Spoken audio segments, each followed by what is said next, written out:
Boy and Dog, Part 3.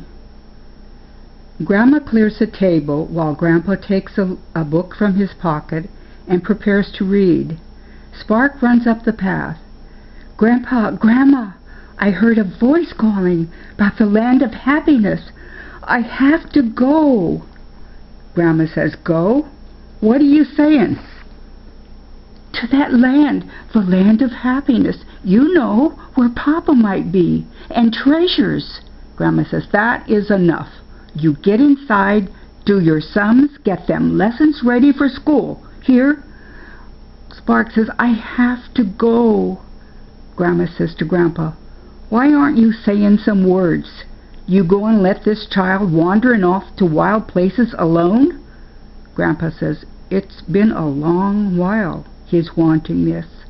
Grandma says, I'll not have... Grandpa says, it appears his heart is set on this, my dear. His heart is set on this? Is he the one to say, a young'un? What's he know about the world? Grandpa says, nothing, but by journey's end he'll understand some things. Well, that's lunatic talk. I won't have it. He is not going. Spark says, I'm true sorry, Grandma, but I have to find a guide and take this journey. Grandma says, what did you say? You for certain will not. Spark says, yes, I'm going, Grandma, and Papa may be there, and there's wondrous treasures to bring to you and Grandpa. I heard tell of it. Grandma says, dreamin', just like... Grandson, you get into that cabin prompt. Spark, I can't, Grandma. Spark runs down the path leading to the clearing, Chipper close behind. Grandma sinks down on a seat, hand on her heart. Oh my. Oh my. Grandpa says, we must consider this, my dear. Grandpa walks down the path that Spark has taken. At the clearing near the cabin, Grandpa approaches the base of the tree where Chipper keeps watch. Spark sits on a low branch a little way off. Grandpa squats down and pets Chipper and says to Spark, come over here, grandson. Spark approaches him. If you say I can't go, oh, Grandpa, I have to take this journey. He remembers Grandma. Grandma's mad at me. Grandpa says, she's not mad, Spark, just fearful. But you taught me to fish and hunt and for berries and such. Chip and I will be handy at that stuff. All that. We know how to do those things. Grandpa rises and leads Spark back towards the cabin. Lad, a journey to the unknown. There's more to it than that. Spark, ho! Chip and I will be fierce, like knights in battle. Chipper growls, acts ferocious. Then Spark hangs back, is pensive, thoughtful. Grandpa turns. Spark? Yes, sir. Your grandma will be anxious. Yes, certain. He quickens his pace, but then slows down again and says, Grandpa, could I stay here for a time? I'd like to just stay here a bit. Grandpa says, well, a bit, grandson, Remember, Grandma's waiting. Surely, Grandpa. Grandpa starts back to the cabin. Spark gazes skyward, a painful, anxious look on his face, then slowly lowers his head and stares intently at the ground. At the cabin, Grandma emerges from the cabin and joins Grandpa as Spark comes into view. Grandma says, Spark, you got things to do afore bed? Spark impulsively hurls himself forcefully at Grandma, hugs her hard, and says, oh, Grandma, I love you fierce. Grandma startled, Flustered, she tries to free herself, but Spark holds tight. Grandma says, let me loose, Spark. You're squeezing the breath clear out of me." She untangles herself, then gently admonishes him. "Now you get in that cabin and do what you gotta do." Spark says yes'm. He turns, gazes somberly at Grandpa, and says quietly, "Night, night, Grandpa." Hugging Grandpa hard and looking intently at him, he repeats softly, "Night, Grandpa." Then he plods slowly to the cabin, Chipper at his heels. Grandpa peers after Spark, puzzled. In the cabin loft, in the dim light of the loft, Spark finishes putting things into a satchel. Chipper yips excitedly. Spark shushes him. He goes to the desk, finds a pencil and paper, and writes, "To Grandpa and Grandma, I have to go.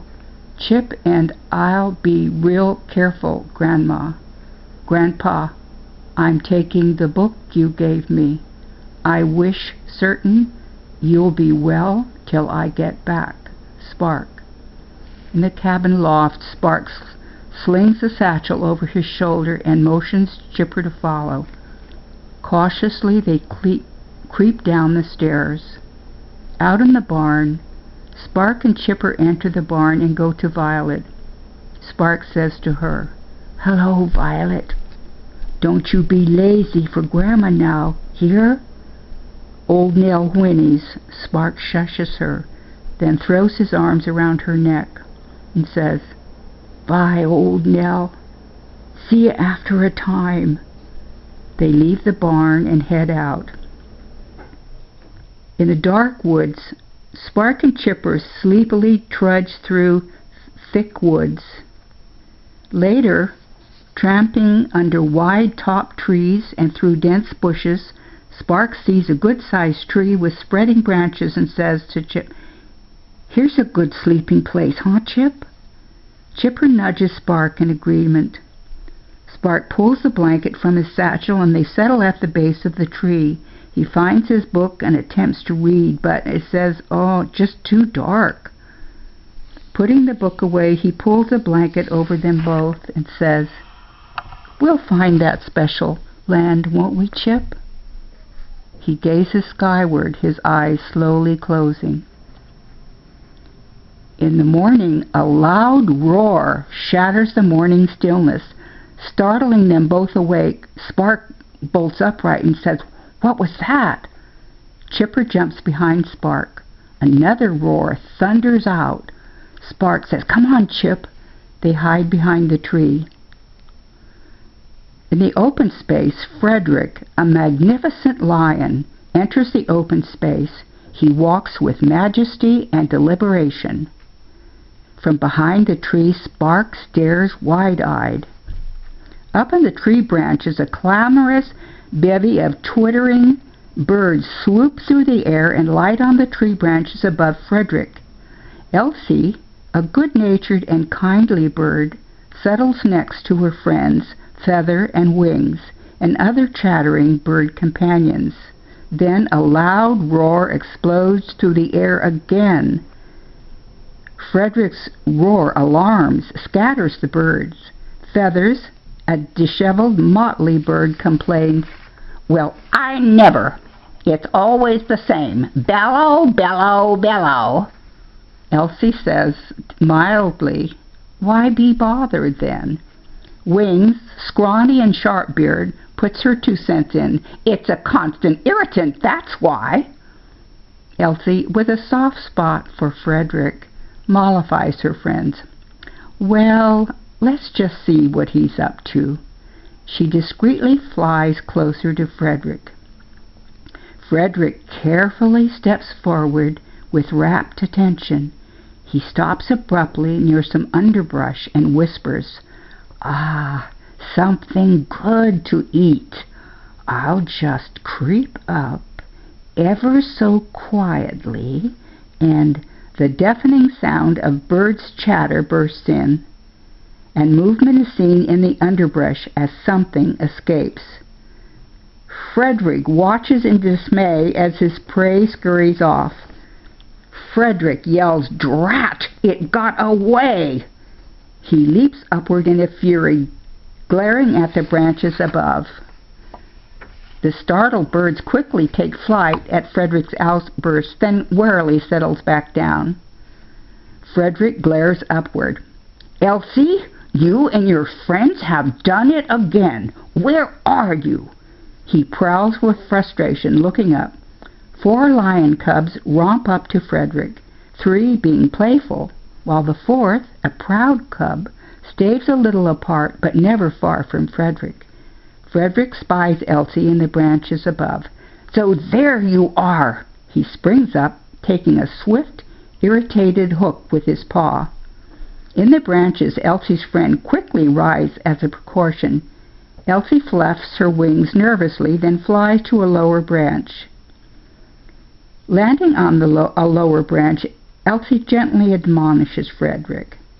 "You know, Frederick, your bellowing reaches the very heavens and shatters all peace and quiet." Frederick says, "Confound it, Elsie! Your silly twittering just startled my prey and it escaped. Now I shall have no supper." The cubs look at Frederick in dismay. Proud cub scowls at Elsie and moves closer to Frederick. Wings darts down to Frederick and chimes in, "Is that all you think about? Your stomach? Don't you know there are more important things than eating?" The cubs sit up, perplexed by this idea. Frederick says, "Well, of course I do. Sleeping and lying in the sun are important too. Everybody knows that." Frederick yawns, exposing huge teeth. Elsie, Wings, and the other birds quickly rise with alarm.